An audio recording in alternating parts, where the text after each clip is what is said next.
sword and defeat King Arthur with it, you shall forever be the worst of knights, slayer of kings. Guess I can't be the hero every time. Hey there everyone, this is Ray Carcel for Classic Game Room, and today we are looking at the second chapter of the Sonic Storybook series with Sonic and the Black Knight for the Nintendo Wii.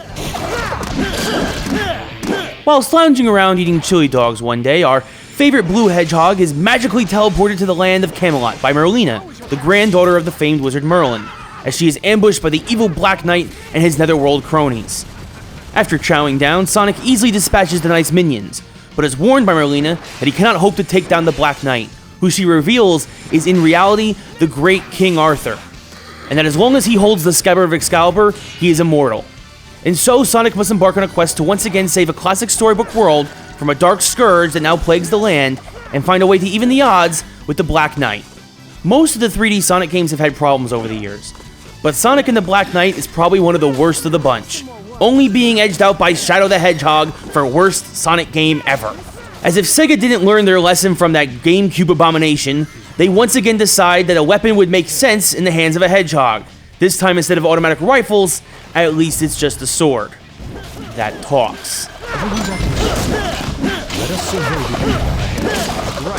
The reason why this weapon is such a disgrace to this iconic character is that instead of being a supplement, it acts as his entire offense, replacing his traditional pouncing on foes and homing attacks. And the worst part of it is that if you should decide to play further and further into the game, you realize that the sword is simply a way for Sega to force you to shake your Wiimote. Bottom line, folks, that's right, they got waggle happy.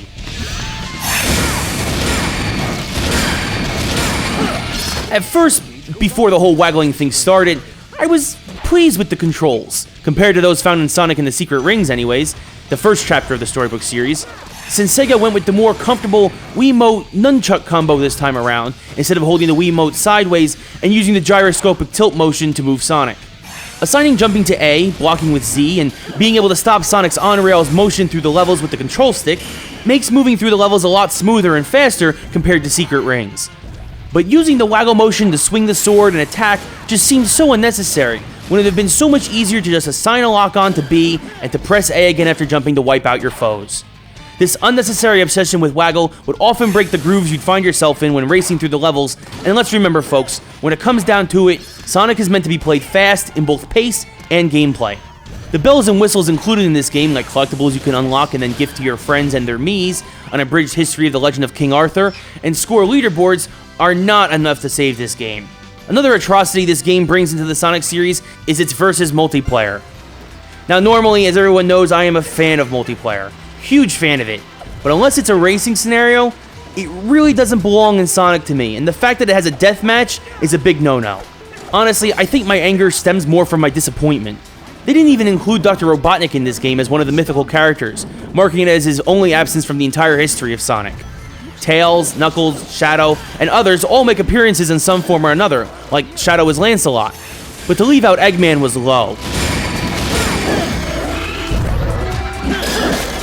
When I heard they were making a storybook sequel, I couldn't have been more excited, especially considering they chose one of the all-time classic legends to base it on.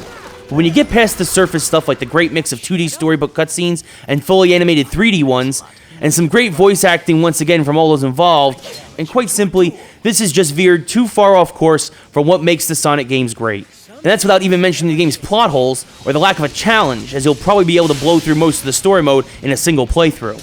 Overall, maybe we'd be better off if this game just got teleported to a different dimension itself, so this way maybe gamers could just forget about it ever even existing. Steer clear of Sonic and the Black Knight for the Wii, if at all possible. Just as I was saying. Oh yeah? Well, I guess it's time to stop playing around. You're going to have to do better than that to defeat me.